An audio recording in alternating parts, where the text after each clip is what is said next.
ঠাকুরগাঁয়ে বহুতল ভবনে আওয়ামী লীগ নেতার খোঁজে তল্লাশি নিয়ে হাতাহাতি। বাস চুরি করে পালিয়ে যাওয়ার পথে উল্টে গেল সড়কে। জানাবো দুর্ঘটনায় মমতাজের নিহতের খবরের বিষয়ে যা জানা গেল,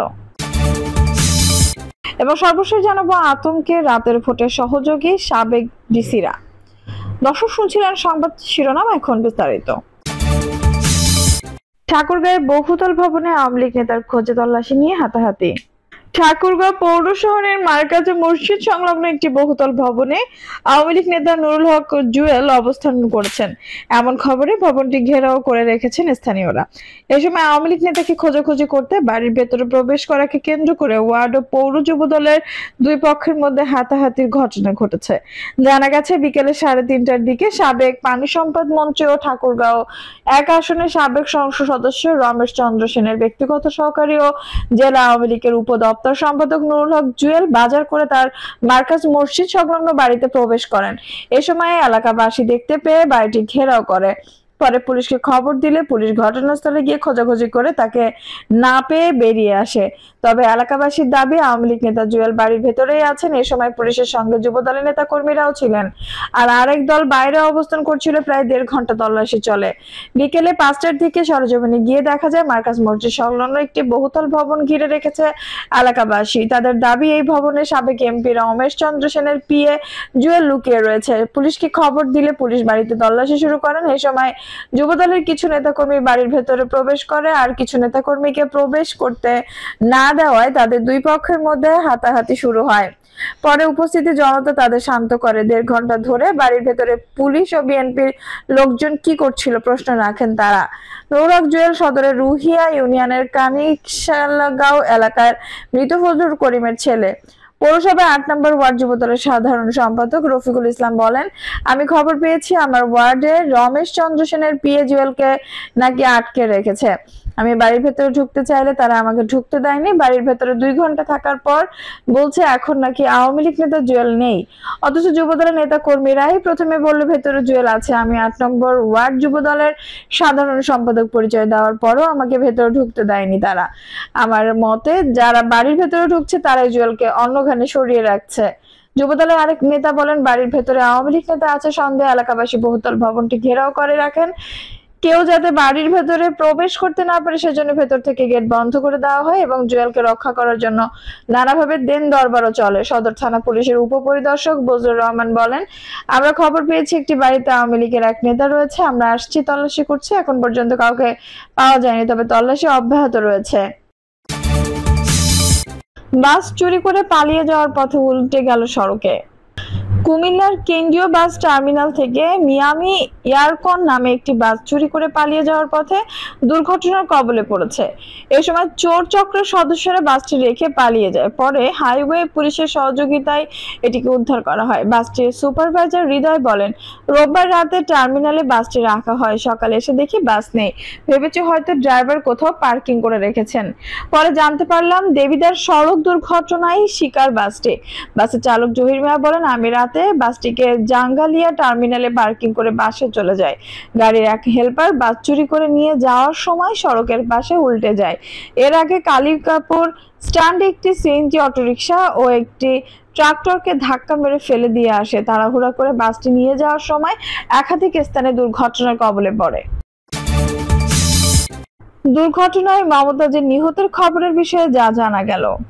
সম্প্রতি দুবাইয়ে সড়ক দুর্ঘটনায় কণ্ঠশিল্পী মমতাজ মারা যাওয়ার একটি খবর সামাজিক যোগাযোগ মাধ্যমে ছড়িয়ে পড়েছে। তবে তথ্য যাচাইকারী প্রতিষ্ঠান রিউমার স্ক্যানার জানায় তথ্যটি সঠিক নয়। রিউমার স্ক্যানার টিমের অনুসন্ধানে জানা যায় সাবেক এমপি ও কণ্ঠশিল্পী মমতাজ বেগম দুবাইয়ে সড়ক দুর্ঘটনায় নিহতের দাবিটি সঠিক নয়। কোনো তথ্য প্রমাণ ছাড়াই আলোচিত দাবিটি সামাজিক যোগাযোগ মাধ্যমে প্রচার করা হচ্ছে। সোমবার দুপুর 2:05 প্রকাশিত সম্ভাব্য প্রথম পোস্টে খুঁজে পাওয়া যায়। উক্ত পোস্টে দাবি করা হয় দুবাইয়ে গাড়ি অ্যাক্সিডেন্টে শেষ নিঃশ্বাস ত্যাগ করলেন কণ্ঠশিল্পী মমতাজ। পরবর্তীতে প্রাসঙ্গিক কিওয়ার্ড সার্চ করে আলোচিত দাবির সপক্ষে গণমাধ্যম ও বিশ্বস্ত সূত্রে কোনো তথ্য পায়নি রিউমার স্ক্যানার। সুতরাং দুবাইয়ের সড়ক দুর্ঘটনায় সাবেক এমপি কণ্ঠশিল্পী মমতাজ বেগম নিহতের দাবিটি সম্পূর্ণ মিথ্যা। আতঙ্কে রাতের ভোটে সহযোগী সাবেক ডিসিরা। ফ্যাসিস্ট আওয়ামী লীগ সরকারের আমলে বিতর্কিত 3টি নির্বাচন অনুষ্ঠিত হয়। ওই নির্বাচনগুলোতে রিটার্নিং অফিসার হিসেবে দায়িত্ব পালন করা ৬৬ জন জেলা প্রশাসকের মধ্যে ৪৫ জনকে সম্প্রতি জনপ্রশাসন মন্ত্রণালয়ের বিশেষ ভারপ্রাপ্ত কর্মকর্তা এবং ২১ জনকে বাধ্যতামূলক অবসরে পাঠিয়েছে অন্তর্বর্তী সরকার। এইসব কর্মকর্তা এখন চরম আতঙ্কের মধ্যে রয়েছেন বলে জানিয়েছেন সংশ্লিষ্টরা। তারা বলছেন ২০১৪ সালের ৫ জানুয়ারি ১০ম জাতীয় সংসদ নির্বাচন অনুষ্ঠিত হয়। একতরফা ওই নির্বাচনে মোট ১৪৭টি আসনে ভোট গ্রহণ হয়। বিএনপি ও এর নেতৃত্বাধীন জোট নির্বাচন বর্জন করে ১৫৩টি আসনে বিনা প্রতিদ্বন্দ্বিতায় জয় পায় ক্ষমতাচ্যুত আওয়ামী লীগ ও তার শরিকরা। ওই নির্বাচন নিয়ে ব্যাপক কারচুপি ও অনিয়মের অভিযোগ ওঠে। ২০১৮ সালে নির্বাচনের একাদশ জাতীয় সংসদের মধ্য দিয়ে টানা তৃতীয় মেয়াদে ক্ষমতায় আসে স্বৈরাচার আওয়ামী লীগ সরকার। নির্বাচনে আওয়ামী লীগ জাতীয় পার্টি ও জোট সঙ্গীরা ২৮৮টি আসনে জয় পায়। বিএনপি ও ঐক্যফ্রন্ট পায় মাত্র 7টি আসন। বাকি 3টি আসন পায় বাকি দলগুলো। এই নির্বাচনেও ক্ষমতার অপব্যবহার, জালিয়াতি ও আর্থিক লেনদেনের মাধ্যমে দিনের ভোট রাতে করার অভিযোগ আনা হয়। সর্বশেষ ২০২৪ সালের শুরুতে বিতর্কিত নির্বাচনের মাধ্যমে ক্ষমতা গ্রহণের মাত্র 6 মাসের মাথায় পতন হয় আওয়ামী লীগ সরকার। গণ আন্দোলনের মুখে গত ৫ আগস্ট ভারতে পালিয়ে যান ক্ষমতাচ্যুত সরকার প্রধান শেখ হাসিনা। এসব নির্বাচনে ফ্যাসিস্ট আওয়ামী লীগ সরকারকে ক্ষমতায় বসাতে সহযোগিতা করার অভিযোগ আনা হয়। ওএসডিও বাধ্যতামূলক অবসরে পাঠানো ৬৬ জন সাবেক রিটার্নিং অফিসারের বিরুদ্ধে সূত্র বলছে নির্বাচনে অনিয়মের সহযোগিতা ছাড়াও তাদের কারো বিরুদ্ধে ব্যাপক আর্থিক অনিয়মের অভিযোগ রয়েছে।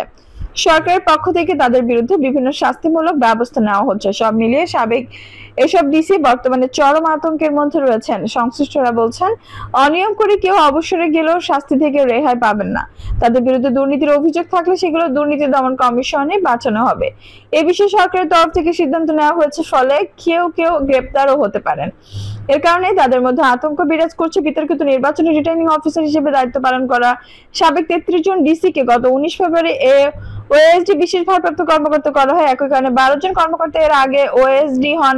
জনপ্রশাসন মন্ত্রণালয়ের সিনিয়র সচিব ডক্টর মোহাম্মদ মোখলেসুর রহমান বলেন, যাদের চাকরির বয়স ২৫ বছরের কম তাদের ওএসডি করা হয়েছে, আর চাকরির বয়স ২৫ বছরের বেশি হলে আমরা বাধ্যতামূলক অবসর দিচ্ছি। এটির মাধ্যমে সরকারি কর্মকর্তাদের একটি বার্তা দেওয়া হচ্ছে, সেটি হলো প্রতিবাদ করা। প্রতিবাদ করলে ফল পাওয়া যায়, আর প্রতিবাদ না করলে ফলে এই জাতি যে পর্যায়ে এসেছে সেখানে থেকে মুক্ত হওয়ার জন্য এই সরকার সিদ্ধান্ত নিয়েছে যে একটি শাস্তিমূলক ব্যবস্থা নিতে হবে। সেই ব্যবস্থা শুরু হয়ে গেছে। এটাও বলা হয়েছে যে তারা ঘৃণ্য অপরাধ করেছেন। আমাদের কলিগদের সম্পর্কে অনেক কথা বাজারে আছে। ৪ কোটি ৫ কোটি ৩০ কোটি আর্থিক অনিয়মের অভিযোগ। আমরা বিভিন্ন সংস্থার মাধ্যমে এবং আমাদের নিজস্ব ব্যবস্থার মাধ্যমে যদি দেখি যে সত্যি ঘটনা আছে, শুধু তাদেরকে আমরা দুদকে পাঠাবো। জনপ্রশাসন সচিব বলেন, সিদ্ধান্ত হয়েছে যাদের নামে দুর্নীতি অতিরঞ্জন, আইনের বাইরে থেকে অতিরঞ্জন হিসেবে যে কাজগুলো করেছেন তাদের বিষয়টিও প্রক্রিয়াধীন। তাদেরও চাকরি বিধির অধীনে যার যে সাজা হয় তারা সেটি পাবেন। তাদের বিরুদ্ধে দুর্নীতির অভিযোগ থাকবে, তাদের পুরো কেস টু কেস দুর্নীতি দমন কমিশনে পাঠাবো। এরই মধ্যে বিষয়ে সিদ্ধান্ত হয়ে গেছে, চিঠিপত্র চলে গেছে। সামনে ভোট, বর্তমানে প্রশাসনে থাকা কর্মকর্তাদের উদ্দেশ্যে কি বার্তা দিতে যাচ্ছেন আপনারা? এমন প্রশ্নের উত্তরে মোখলেসুর রহমান বলেন, সামনে নির্বাচন, ডিসিরা 3 দিন ঢাকায় অনুষ্ঠিত ডিসি সম্মেলন থেকে গেলেন। আমরা ডিসিদের এই মেসেজ দিয়েছি যে আপনারা রিটার্নিং অফিসার হবেন, ভয়ভীতির ঊর্ধ্বে থেকে সাহসের সঙ্গে আইন কানুন মেনে রিটার্নিং অফিসার হিসেবে দায়িত্ব পালন করবেন। যারা করবেন না তারা এই মেসেজ পেয়ে যাবেন যে না করলে কি ফল হয়। দর্শক, এই ছিল এখনকার সর্বশেষ সংবাদ। নিউজটি ভালো লাগলে অবশ্যই একটা লাইক দিন, কমেন্টে আপনার মূল্যবান মতামত জানান। সবসময় আমাদের পাশে থাকতে সাবস্ক্রাইব করে বেল বাটনটি অন করে রাখুন। ধন্যবাদ।